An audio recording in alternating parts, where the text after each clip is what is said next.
record, and here we go. Welcome back on YouTube. And what we're doing for this next block is basically that we're gonna do some tricks on the master bus to especially bring out the sort of wideness of the orchestra, and also we're gonna be adding the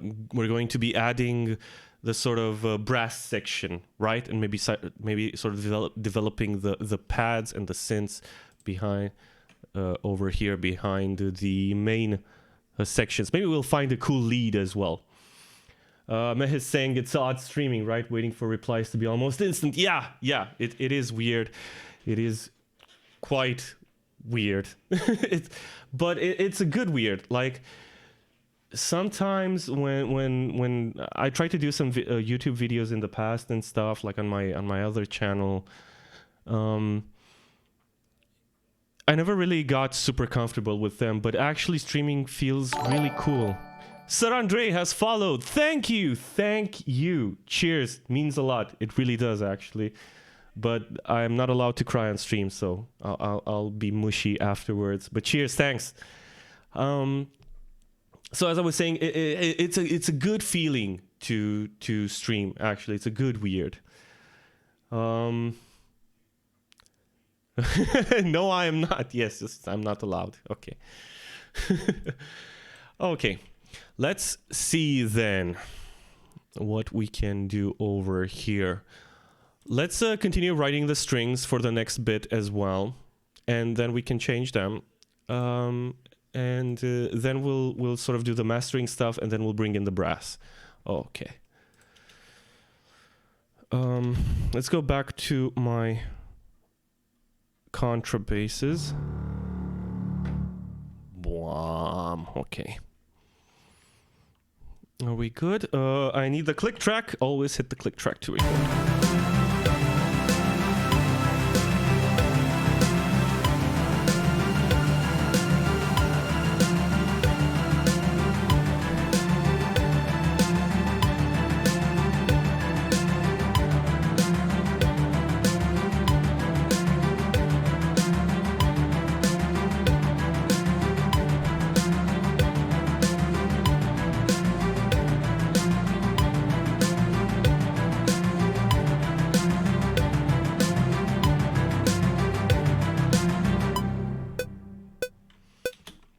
Okay, let's glue these two pieces together, and let's move things to where they should be, if I didn't have this lag.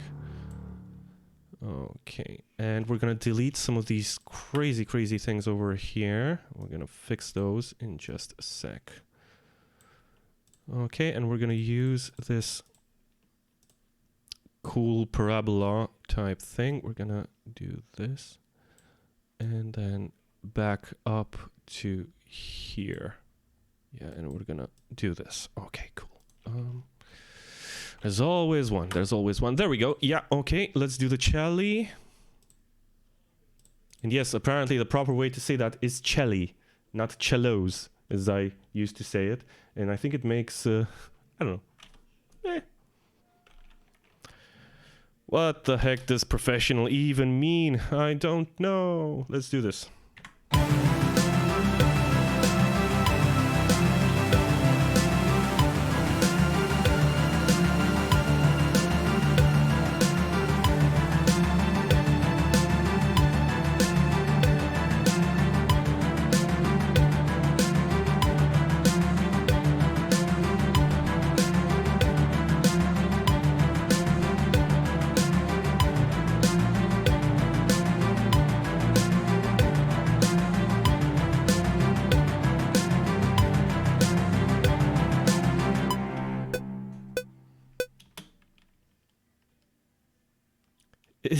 Isn't it pronounced like Soleil? No, I don't think so. It's like cello, violoncello, because it's Italian. I think that's where it comes from, unless I'm mistaken. But again, I'm not a classical composer. I don't know. What the heck is this? Okay, we're gonna fix that. Yeah, we're gonna move this over here, and I brought in a little note over here up top at the end to kind of bring a tad more variation. Yeah, okay.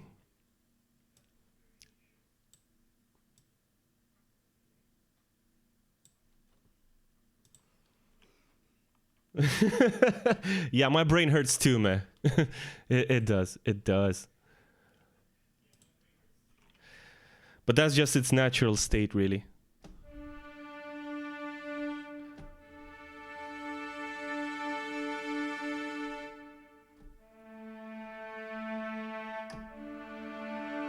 So the violas, I'm thinking to kind of accentuate the sort of low character when it's coming back over here. I'll start off with the fifth below the main, actually. Like this. Then I'll bring it... Then I'll... Like this. And then I'm going to bring it back up. Okay, let's see.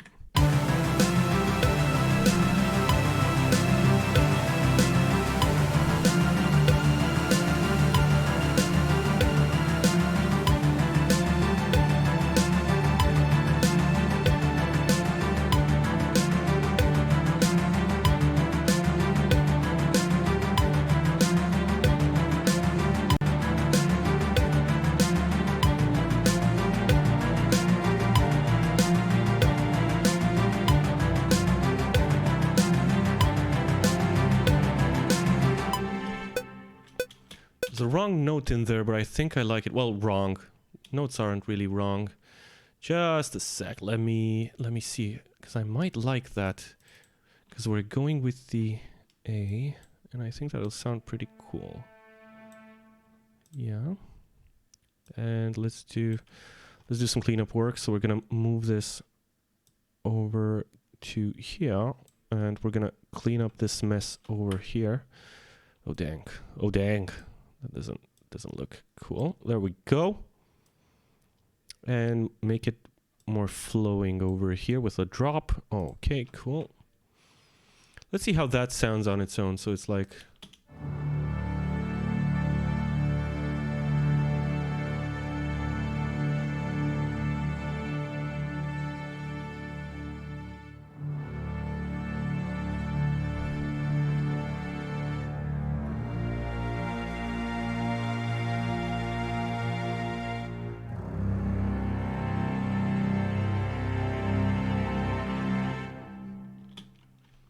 That sounds pretty cool. It changes the character though.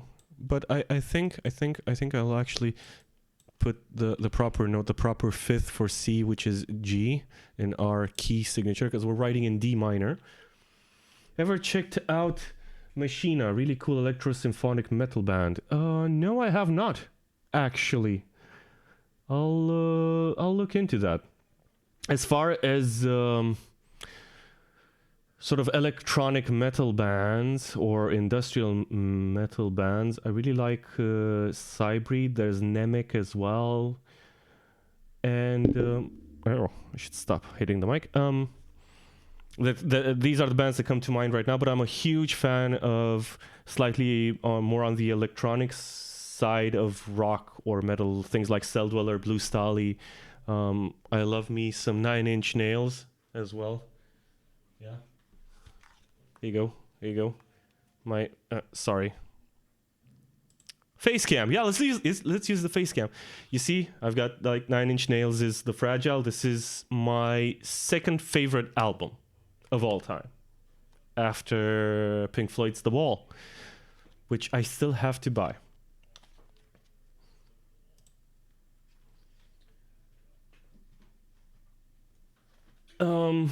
But yeah, I don't know Machina, but I will check them out actually. And there's also Pendulum, let's not forget.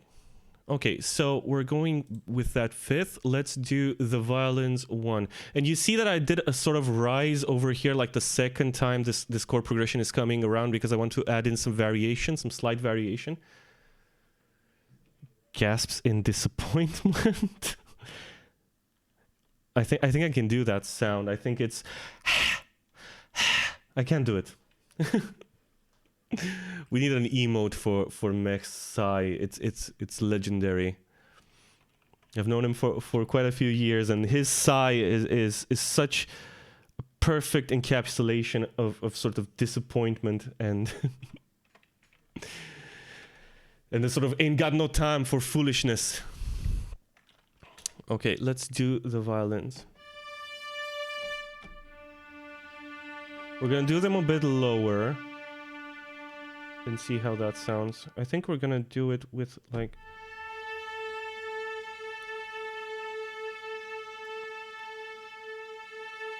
Then it goes to the A sharp, so I can go down to the... I can go to the... F. Then go up to the G. No, you sound beautiful. Shush.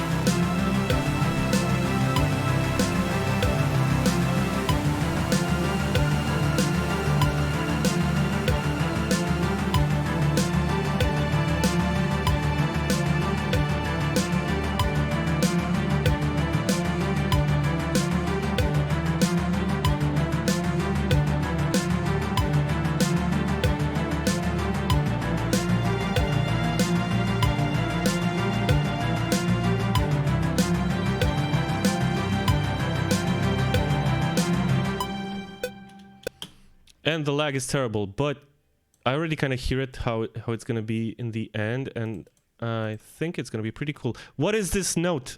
Why are you here? Go away, nobody likes you. Well, I like all notes, but that one shouldn't be there, because I pressed a keyboard, and I like it. I pressed the key on a keyboard, and I like it. Yeah, never mind. Ignore me. Let's move this over to here.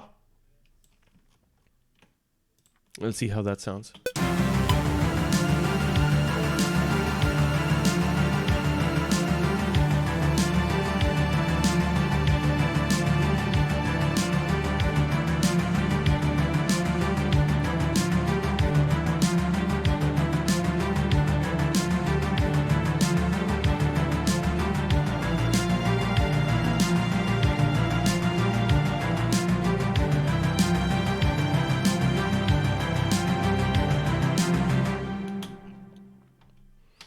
Okay, I think that sounds pretty cool. Let's do the violins one. So we've already got a note going over here. It finishes on the A. Okay, so I'm coming from that A.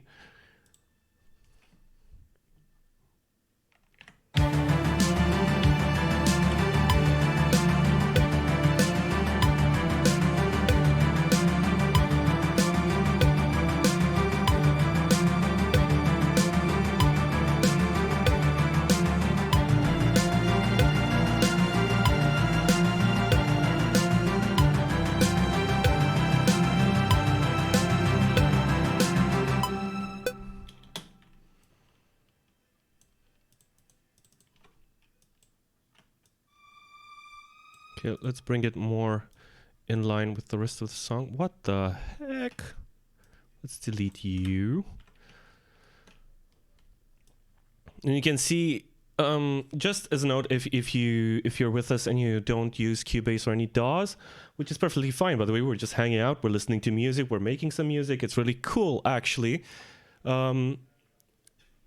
The colors of these are our notes, right? And the colors of them, the more they are closer to red, and the brighter red they are, that means how sort of aggressive I'm playing those notes, right?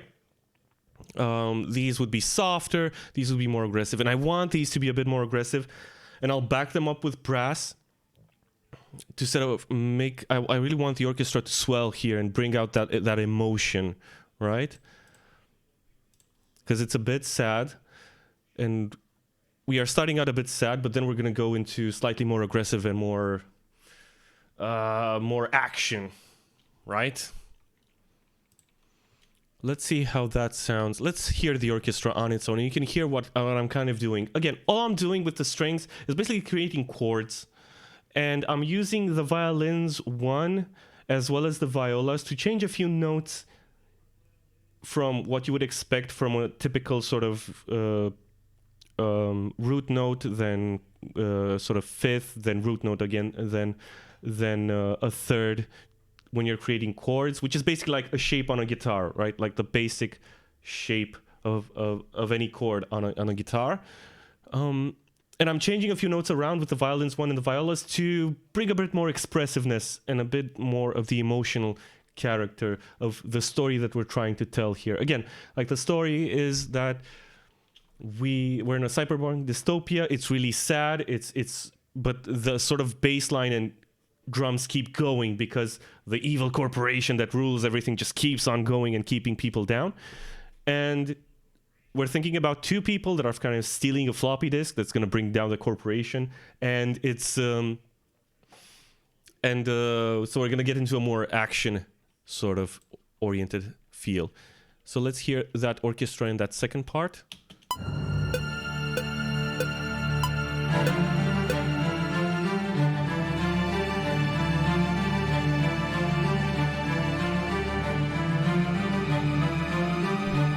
Oh, we've got a terrible note in there. We've got a wrong note, people. Wrong note spotted. Why are you here? I touched something I shouldn't have. You calling me old? Because you might be right. No, it's a floppy disk because it's synthwave in 80s, right? It's floppy disk. And hey, I grew up... Well, I didn't actually grow up with floppy disks. I grew up with cassettes, and we're going to talk about that at some point. Yes, at one point you could use cassettes to load programs into computers. How you like that stuff? Is that boomer enough for you? Okay, terrible. Okay, let's listen to this beautiful piece. Gosh darn it.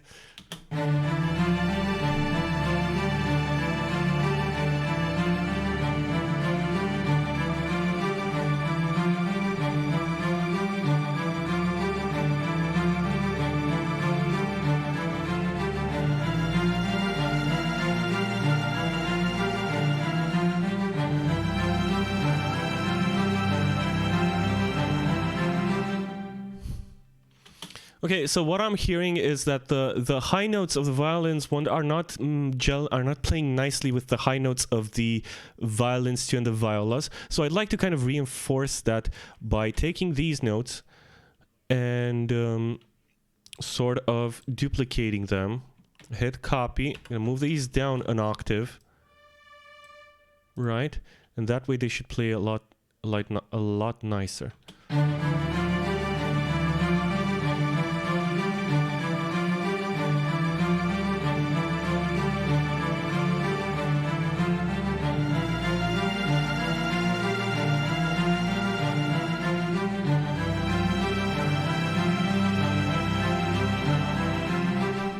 This is one of my favorite chord progressions. It sounds awesome. I love it. Okay.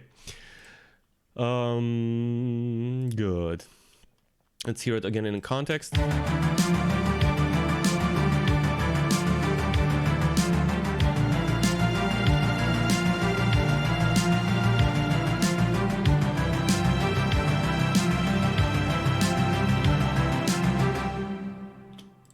Cool. Now, I want this lead one to come back in as well. And how do I want to do this? I want to do this like this. I want to move this over here. I think that's what I want to do, but I don't... hold on just a sec. This is the D. So I don't want that over there. I want this over here.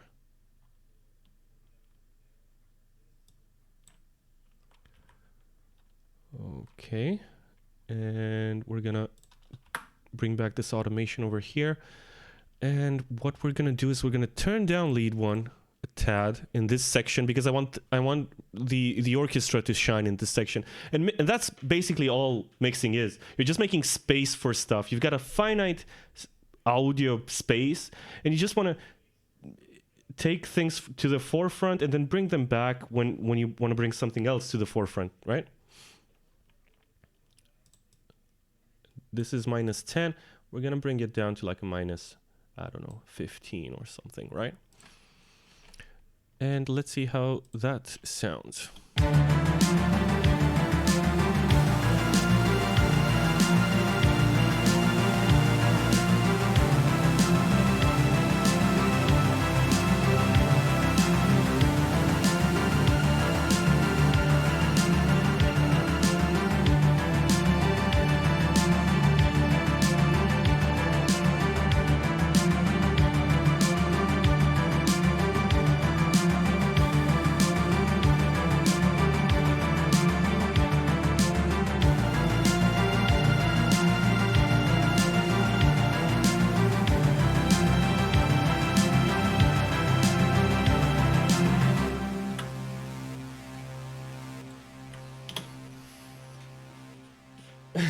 Devin Townsend probably doesn't have that finite space. Well, Devin Townsend has the whole of creation, the whole universe to play with. I understand. I hear him talking about how he does it.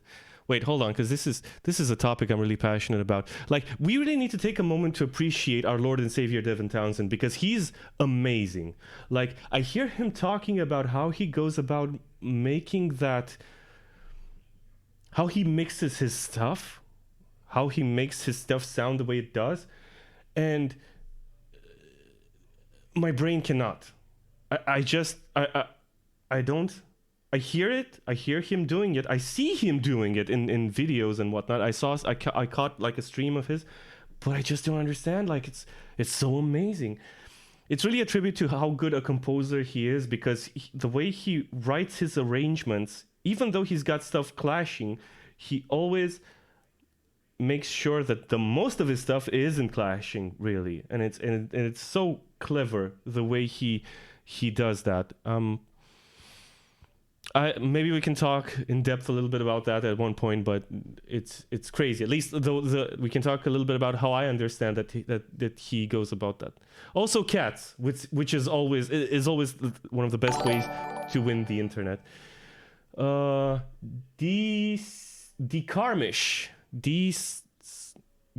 cheers. Hey, welcome. You're a producer as well. Thank you. Cheers. Welcome. Can you share your tracks? Yeah, sure. You can pop a link in the chat as well. I mean, it's only fair. We're sharing knowledge. We're sharing tracks. Don't worry. SoundCloud. Cheers. So if anybody wants to take a look, what kind of music do you do? Carmish. Carmish, is that the way I should pronounce your name? I'm sorry. And Mech is saying that he just wants to fight that in-game boss already. Yeah, definitely, mate. Definitely. Oh, you do 80s rhythmic. Cool, that's cool. So if you guys are into a sort of 80s music, you can check out Carmish in the chat down there. And right, let's get back to it.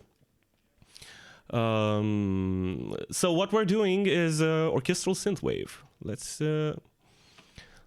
do some crazy mixing stuff. We are at a pretty good spot. I would add in the electronic elements after we add in the brass. So let's take a look at our master bus, because our master bus is going to be one of our secret weapons. No, I'm using Carmish is asking if I'm using the BBC Symphony Orchestra Discover or the expensive Chord. No, I'm using the Discover. And you'll get a chance to hear what that sounds like. I'm doing sort of minimal processing to get it to sound cool. But the shorts that I'm using are from the Project Sam free orchestra, and they've got that's a contact library that you can use with the contact player, which is also free. And it's got this cool. And you've got a lot of instruments here as well, and I'm using the short strings, and those are really cool. Okay, so let's take a look at our master bus. So here's one thing I like to do with my master bus. I like to create separation between the mid and the side channels. Sir Andre is saying he doesn't know how this music thing works, but it's fascinating to watch you work and explain stuff. Cheers, mate. I don't know how this music thing works either, so it's fine. We're in this together. Right, so there's this trick to get more stereo width and make things sound a little bit more professional. I stole it from Misha from Periphery, who stole it from Nolly. So here's my take on it. So I want to make sure that before we're hitting our imager and our final compressor, I'm taking out more of that sort of low end that you can't really hear. Like if I were to solo that out, and we will do that to check on some things. But if I were to solo that out, you wouldn't be able to hear it. So it doesn't matter. It's fine. Now, another thing I like to do, I want my bass to be in the middle. Wait, let me switch to the face cam and use this properly. Hey, face cam. Right. So, latest Periphery slaps. The fourth album, like Hailstand, I love that album. And they've got a synthwave track on it, that's one of my favorite tracks from them, period. in my opinion, Periphery, if they were to do like a side album of sort of more poppy or electronic stuff, and I'm not talking about 4 seconds ago, because I know about that project too, and I love that too. But if like Periphery themselves were to do it with like Spencer, and do sort of a Nick Mystery, yeah, meh, but you know what I'm saying, right? Aside from Nick Mystery, which is, again, is amazing, and I love that project. Anyway, finally, there's a lot of activity in chat, and I love it. And thank you so much for being here and offering me your support. I'll get to chat in just a minute, but let me talk about what I was supposed to talk about, because I'm gonna get easily distracted, and probably if anybody is watching this on YouTube, you hate me right now. Right? So check it out. So usually you would think that when you hear something audio, the stuff that you have on the left and the right sides is kind of the stuff that you have in the middle as well, and because the middle is made up of the sides, right?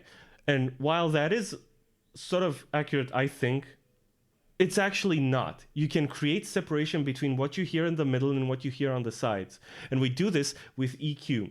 And what I want to happen when I do the moves that you'll see me do is that I want on the middle, I just want to have the bass, the kick, snare, and bass. And I want that to be accentuated.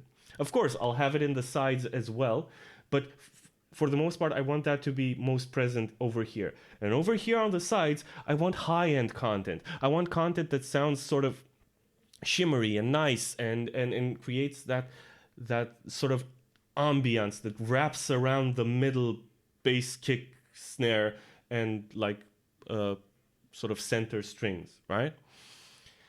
And this works really well with the BBC Symphony Orchestra Discover, because all the instruments are already panned, and panning means their placement in the stereo field. They're already panned in such a way that it kind of represents the way you'd hear an orchestra if you're standing in the audience and just looking at the stage.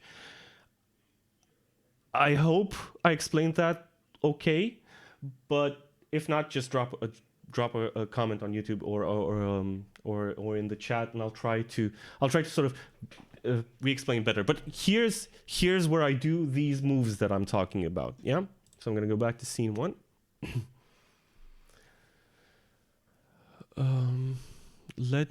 I'll get to chat in just a minute. I see a lot of questions from the Karmish, which is cool. Yeah, I'll get to it in just a moment. Let me just do these moves, please. So, but you keep typing. I'm gonna answer everything. Right.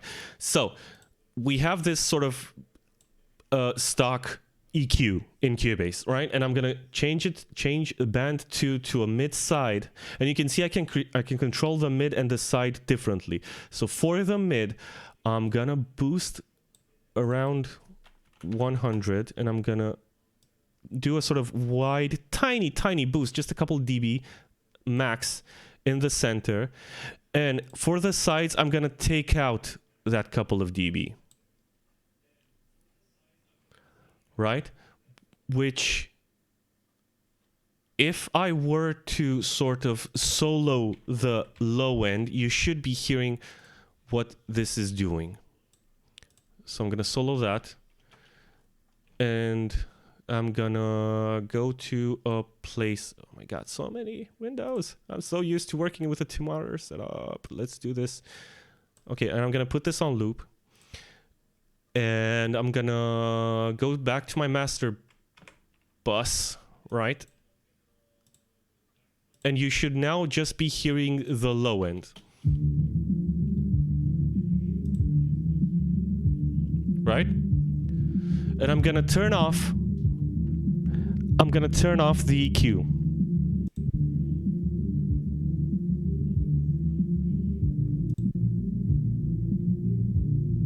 And back on.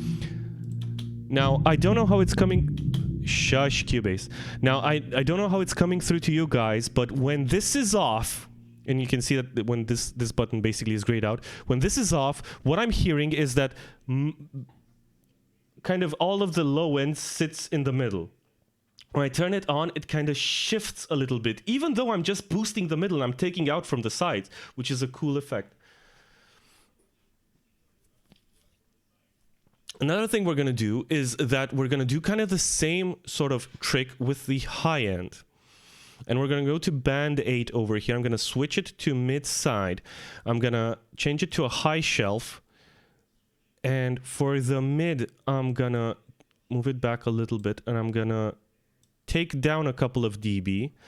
And for the side, again, I'm going to take back and boost. I'm going to turn this to a high shelf as well. And I'm going to boost with like, again, a couple of dB, right? 3 dB or something like that. Now, we'll be able to hear. Now I'm going to just play the song. And I'm going to turn it on and off. And you can tell me if you hear a difference. There's going to be a bit of an interruption because, again, we're streaming. And I guess my PC is just doing its best. Old thing. But check it out. Tell me if you hear a difference.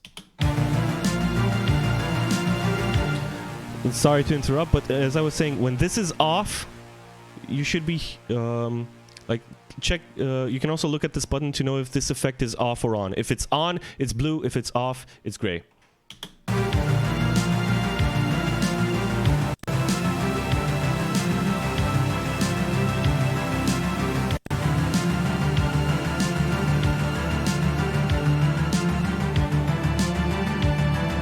And now we're going to check out just the strings, and you can see what it's doing to that.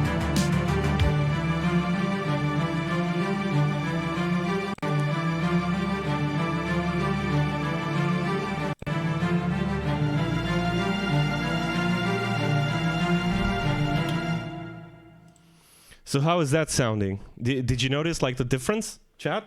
How you doing? To me, it sounds, whenever this is on, it sounds like it's a lot wider and a lot more, you can kind of get into the ambience of the thing a lot better, which I think is pretty cool. Did you guys notice the difference? 7 viewers. Oh my god, this is a lot. Thanks. Cheers. Let's see what D. Carmish is saying. So he's while you guys check that out. I'm a big fan of using hardware synths, and I love the Synthstrom Deluge Circuit Mono Station and Microfreak. Look, man, D. Carmish, and I hope I'm saying your name right, by the way. I'm sorry if I'm butchering it. Hardware synths are amazing. Cheers. They are amazing to me. They're a world I can barely get into, even with soft synths. Basically, like if they have a complex sort of interface, a sort of modular interface, it's hard for me to even understand what's happening. I would love to get more into sort of hardware synths, but they're really, really expensive. And where I live, getting equipment like musical equipment is pretty expensive, at least for me. So I'd love to get into them. I think they're amazing. I've never really heard a hardware synth used by anybody that I would catalog. And let me switch to my face cam. That I would catalog as sounding bad or not, or at least decent. Everything kind of sounds amazing that I've heard. What made you use Cubase instead of Ableton or Bitwig? I don't know what Bitwig is, sorry. Ableton, look, Cubase, I kind of grew up with it.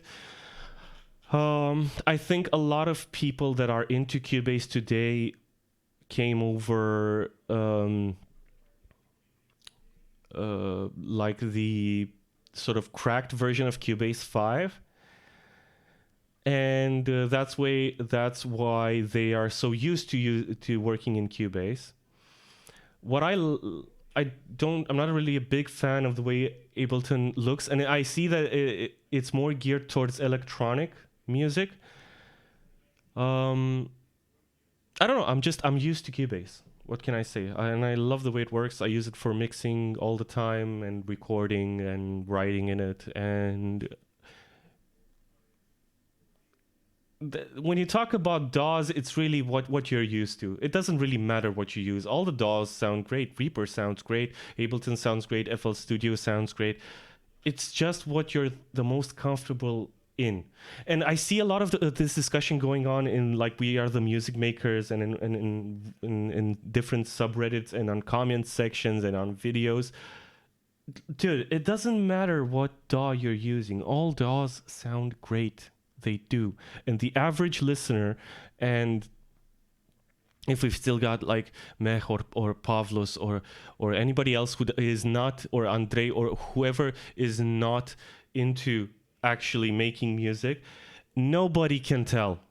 Nobody can tell the difference. Everything sounds great. So whenever I see a discussion about DAWs, or whenever I see a question from a newbie kind of not sure what DAW to use, I just tell them, look, just look at it, get the demo, spend a day or two, and whichever DAW you're fastest in, use that one. And by the way, when we're talking about DAWs, we're talking about these programs that we use to write music in.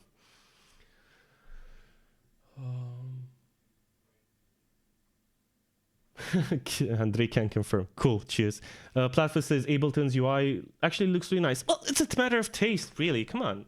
Again, I'm just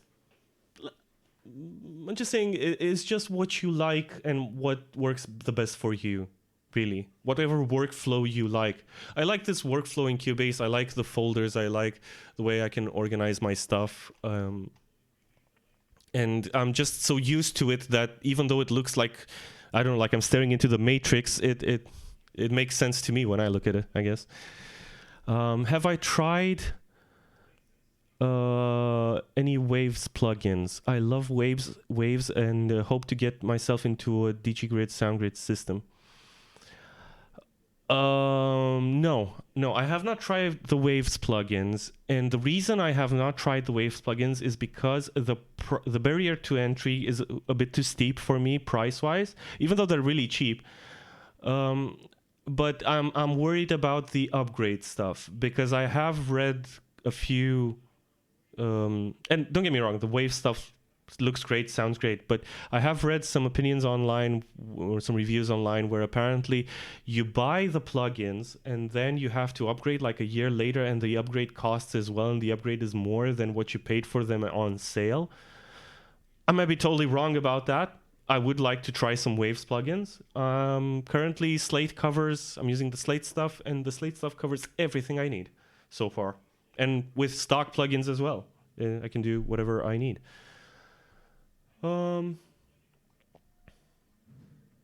Bitwig is basically the modular synthesizer equivalent of a DAW. That's cool then. Is Bitwig like, how much is Bitwig?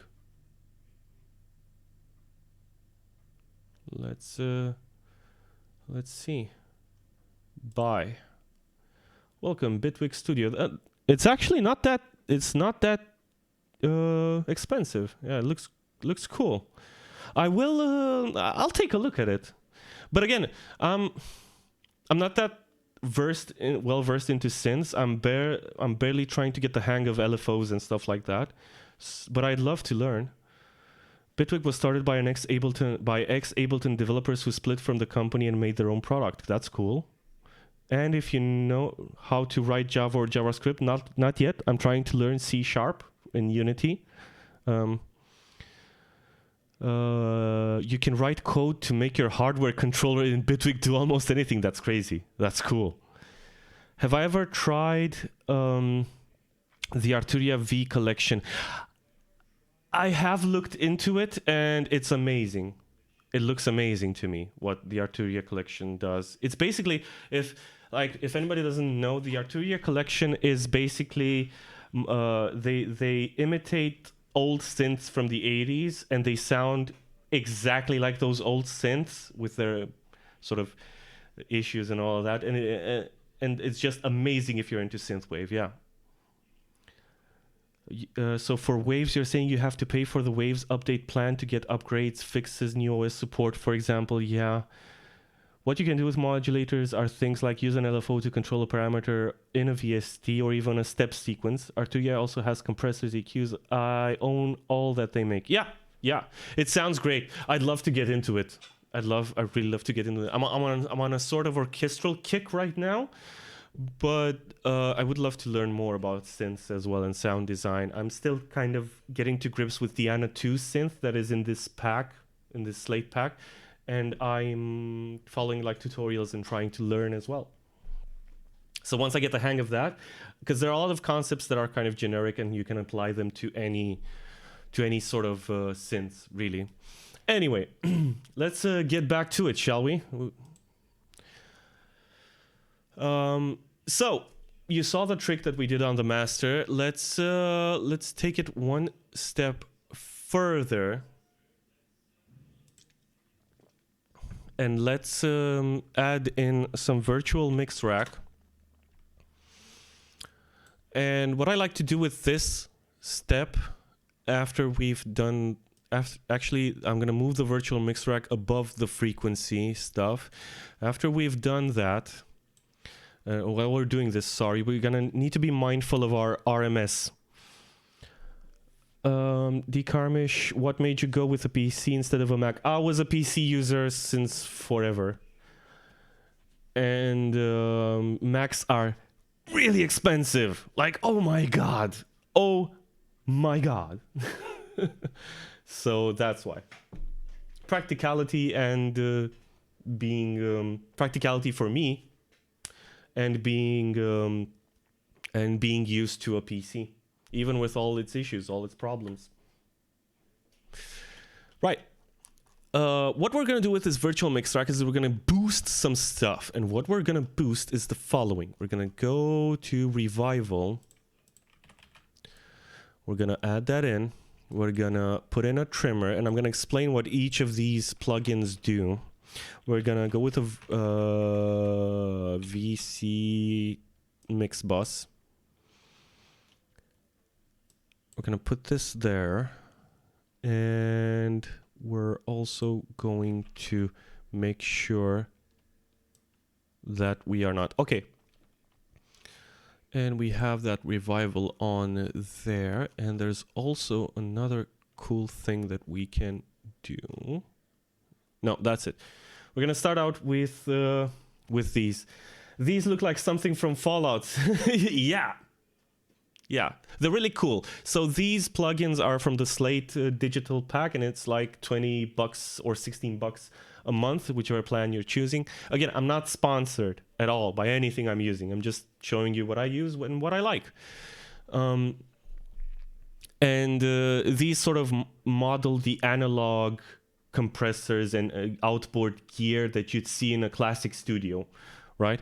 So what they're doing is they're adding some subtle distortions, some subtle harmonics, and sort of warming up everything and making it sound less digital, which is what we want, because we're totally in the box. We're totally using digital stuff. Okay. While we're messing around with this side, we need to pay attention to our RMS and our levels over here on our limiter. This is our limiter, and what it's doing is that it's stopping the overall volume from going over a certain point. And we want to make sure that we're not distorting... hello, interface. What you doing? We want to make sure that we're not distorting too much, or that our RMS goes above something like 8 or 7, right? RMS is basically an indicator of, from what I understand, it's an indicator of perceived loudness. It's not the actual decibels, it's what you think is loud, right? And usually in commercial music, it's around 8, 7, or it can be even lower if you want to have more dynamics. The lower this is, the more dynamics you have. This is like the overall. And what we're gonna do is we're gonna sort of put this on loop, and you're gonna see me doing some moves, and then I'm gonna explain what moves I'm doing. Okay?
I think that's sounding pretty good.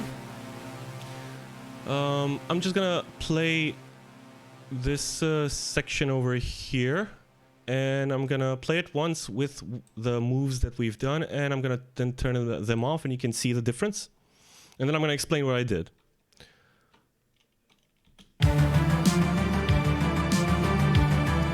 So, sorry, I'm gonna do it once off, and you can see it over here that's grayed out. That means it's off, and then I'm gonna turn it on when it repeats.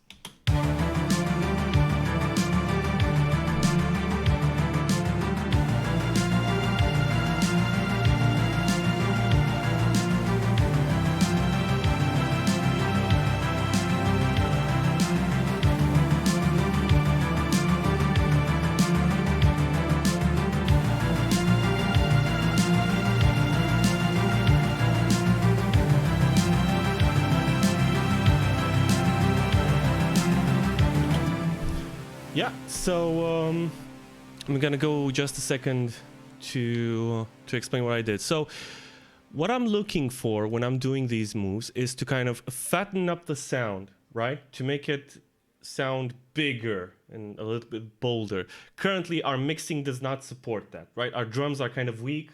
The strings really don't sound that sort of aggressive, so we're gonna need brass to support that, and we'll get to it in just a second. But you can hear kind of the inklings of that. And what I'm doing here, these trimmer plugins, what they do is that they control the volume. All they do is they turn the volume down or up. You can see I'm turning down the volume a little bit over here because it's going in quite loud into this mix bus. And this mix bus, what it does is that it kind of emulates a console, a sort of SSL style old console that you would see in big studios, like the one with all the knobs, right? And I'm using this to warm up the sound, again, to kind of take away some of the analog feel.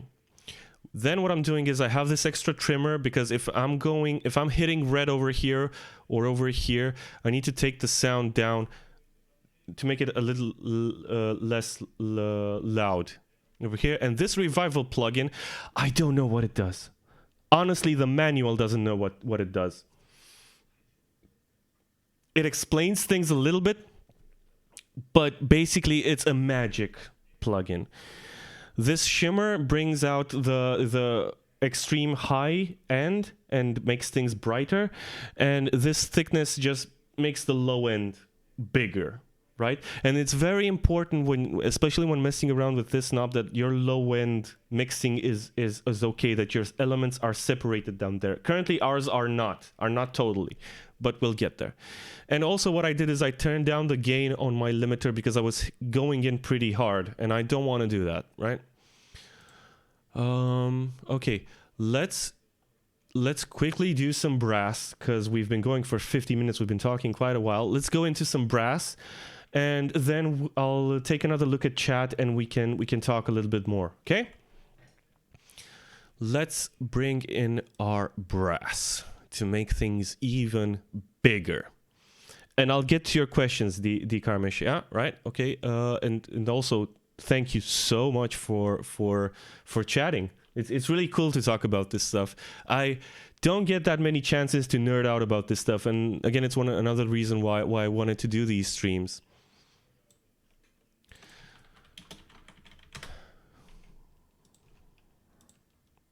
Right, and we're gonna go with brass, and brass is gonna go into, and I'm routing brass. Where are you, brass? And I'm gonna show you a trick I do to make brass sound meaner, right? Especially BBC Symphony Orchestra brass, because it tends to be on the weaker and not weaker, it's softer. It's on the softer side. So, hold on a minute.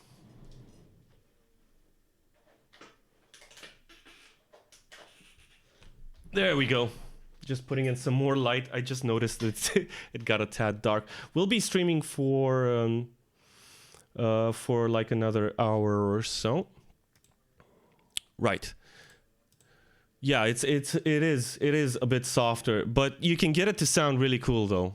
Especially if you mix in some other free libraries as well, and I'll show those off after we sort of get the basic skeleton done. Let's make another folder.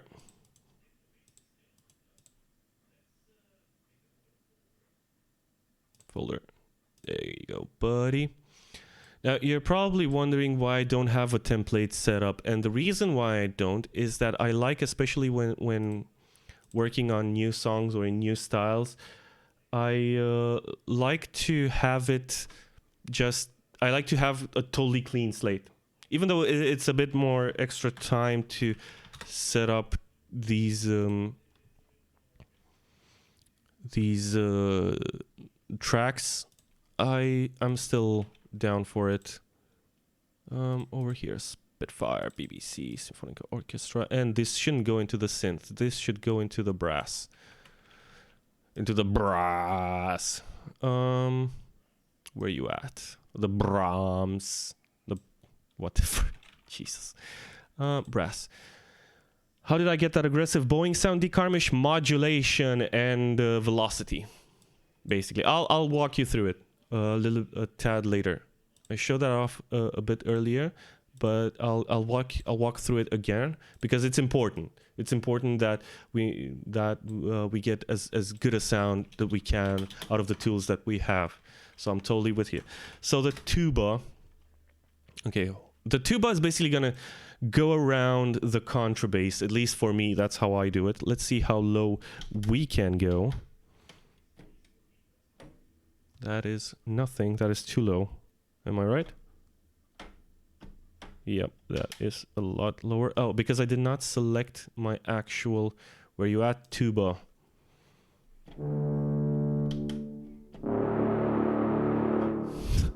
Oh yeah. Oh yeah. That's what I'm talking about right there. I'm gonna take the brass. I'm gonna make it really quiet because we're gonna make it really loud. Sounds juicy. Cheers, Gyro. Welcome, welcome, welcome. We are writing Orchestral Synthwave. And yes, sounds nasty, doesn't it? We're going to make it sound even nastier. Yeah. Yeah. Yeah. Oh, I'm going to stop now. Sorry.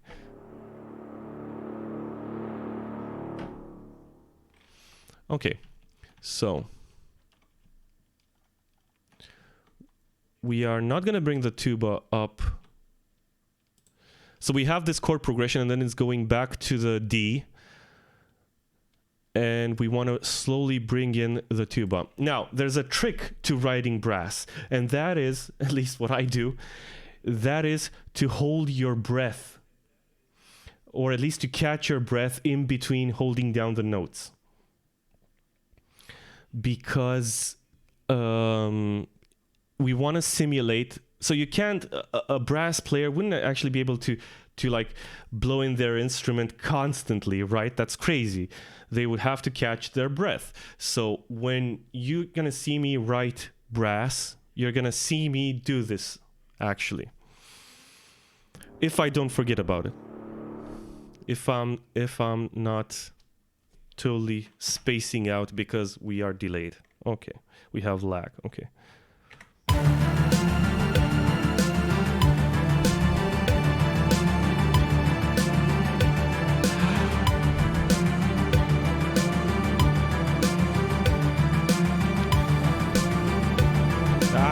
Messed up the notes because I was thinking about holding my breath.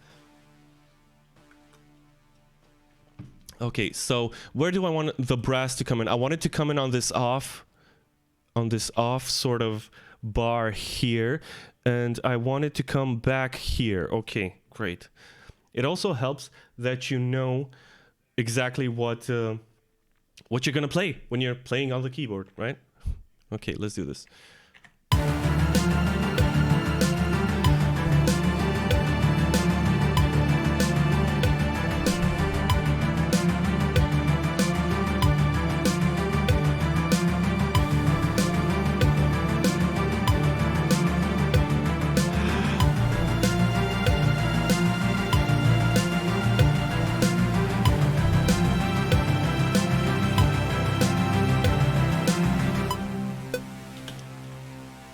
Gyro, I hope I'm saying your name right, by the way. It is Cubase. It's Cubase 10.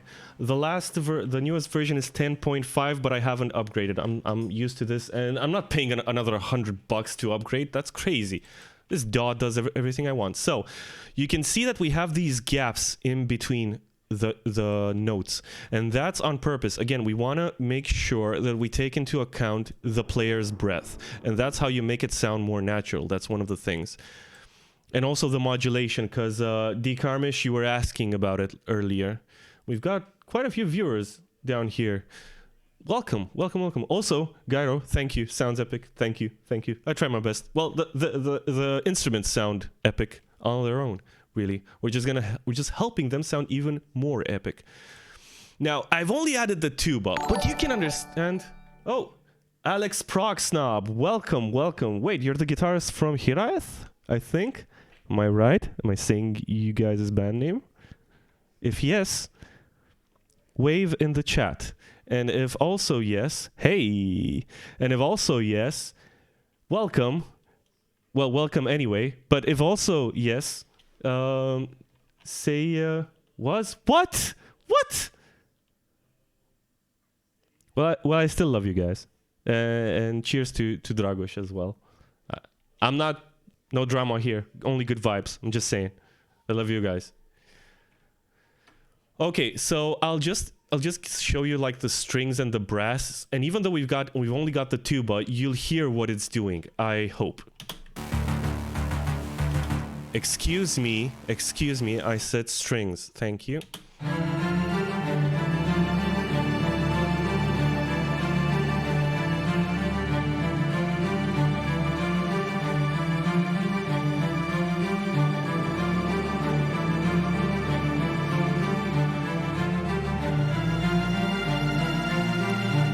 It's not doing much, but it's there, down in the low end, making things bigger, making things meaner.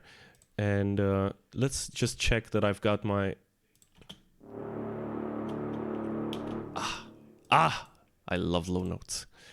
I have a problem. So this needs to go into brass. Yeah, okay.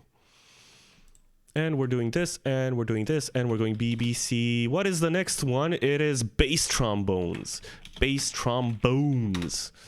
Okay, let's go with the bass trombones. And bass trombones are gonna sit. Where are they gonna sit? They're gonna sit too high, too high, too high, too low, because we've got the D and it only goes down to E. Makes sense. Makes perfect sense. We're gonna go with... Yeah, that sounds cool. And if you go with full modulation, yeah, and that's what we want in there. For the bass trombones and for the brass so far, the tuba is basically your contrabass, and your bass trombones is going to be your celli.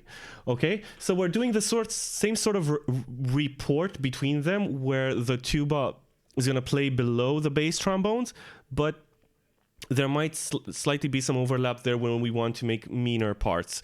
But let's see how this sounds. And I'm going to have to play and also work the mod wheel over here. That's the trick, Dikarmish. If you're still around, play, control the mod wheel while you're playing. It's super important to make it sound more natural and maybe even more aggressive, yeah?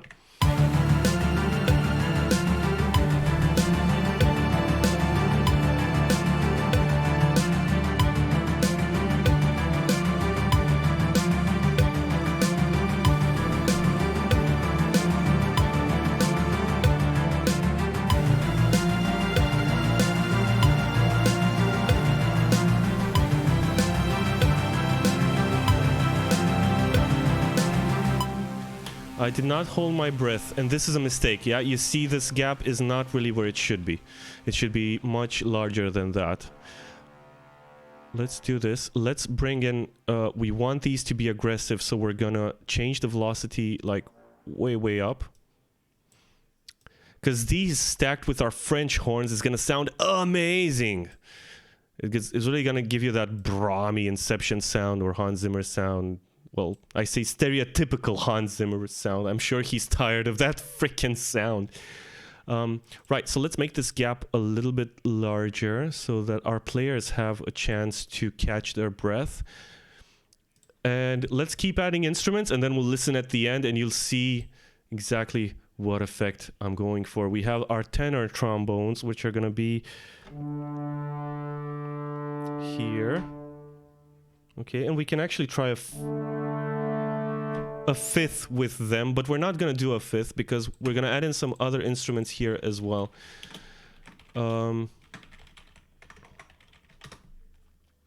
Okay, let's do that.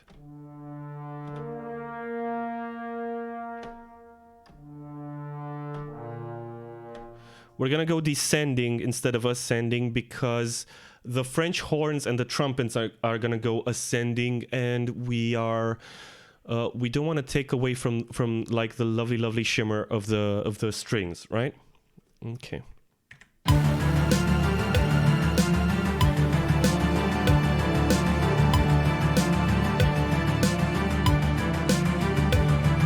Let's not forget to catch our breath.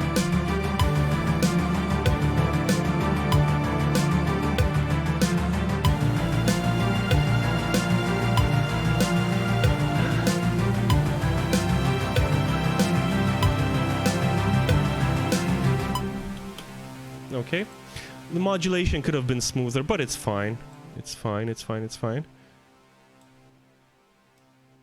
We're gonna do cleanup work by the end anyway, most likely. We're just writing, we're having fun, we're being creative.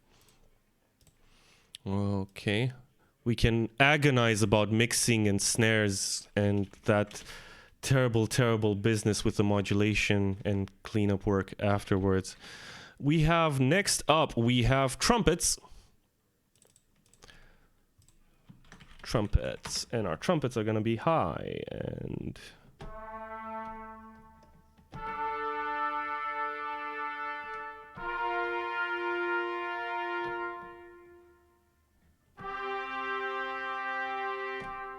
that's what we want to play. I'm just teaching my fingers to go to the right positions because, again, I'm not a keyboard player. I'm barely a guitar player as it is. So I'm just sort of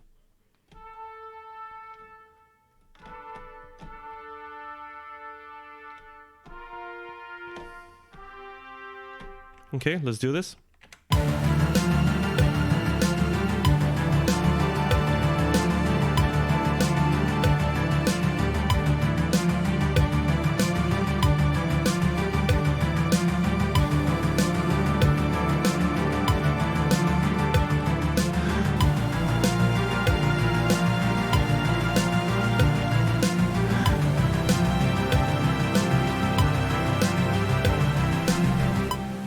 Bit late on that last note.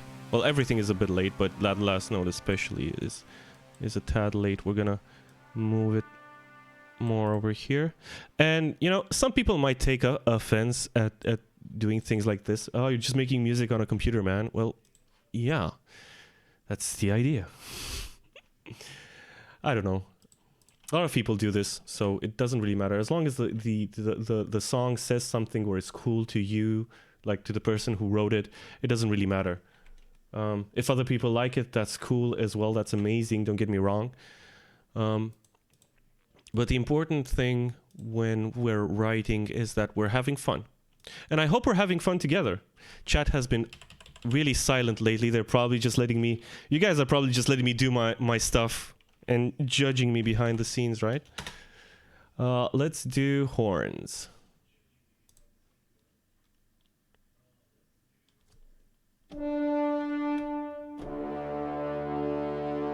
That's what you came here for.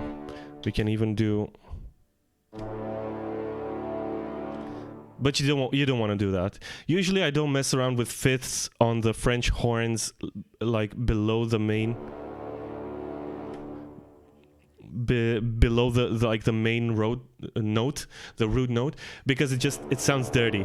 Ugh, and not the good dirty. Yeah, so we're gonna... Yeah.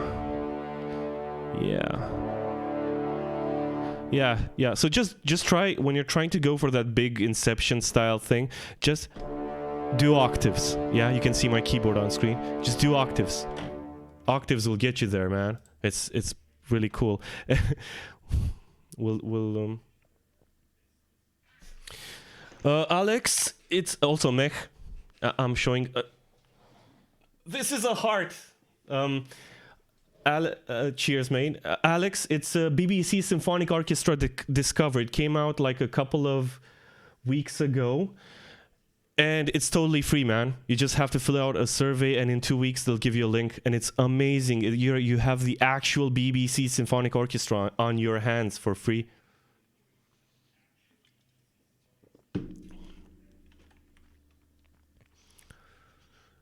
Let's do the horns.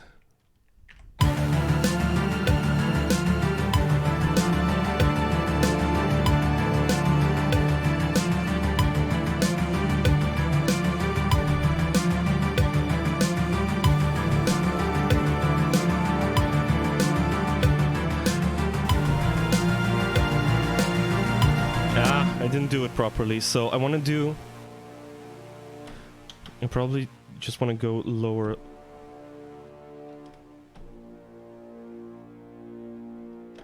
Do I want to go...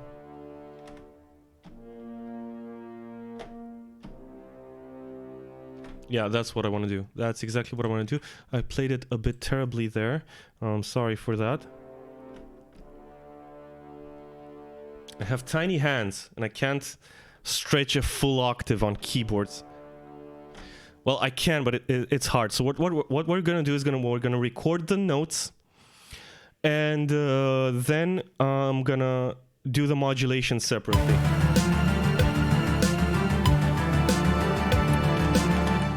If I could only pay attention, that would be great. I'm terrible.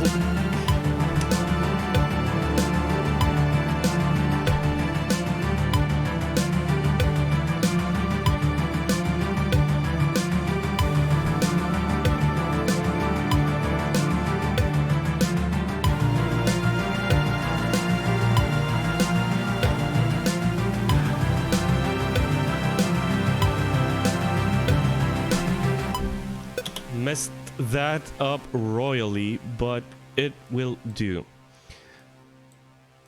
Hold on just a sec. Now let's get these more over here, and let's make them louder. Thank you very much. And let's do the gap over here to be somewhere like that, as well as this. I'd like to make this a tad longer. And let's do the modulation.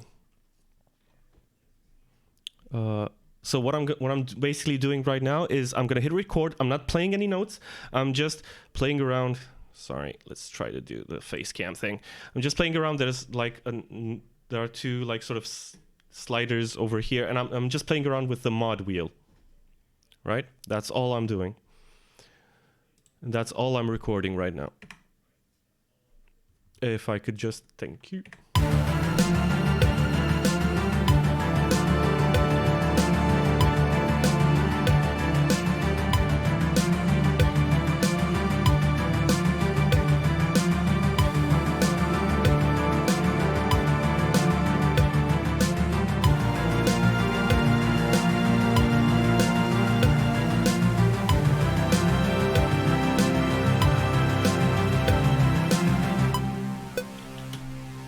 Okay, and we just hit glue over here, and you'll see that all our modulation data is now in here, which is really cool. We just need to, because we have a lag, and because of the stream, we're gonna just have to move it a little bit to the left. Everything needs to be moved a little bit to the left. Okay. Now, what we want to do, let's listen to what we have so far, and I think I'm gonna put in a cut for YouTube. This is a huge block that we did right here. Let's listen a little bit to the strings and the brass together, just so that you guys get a feeling for what the relationship is between the strings and the brass.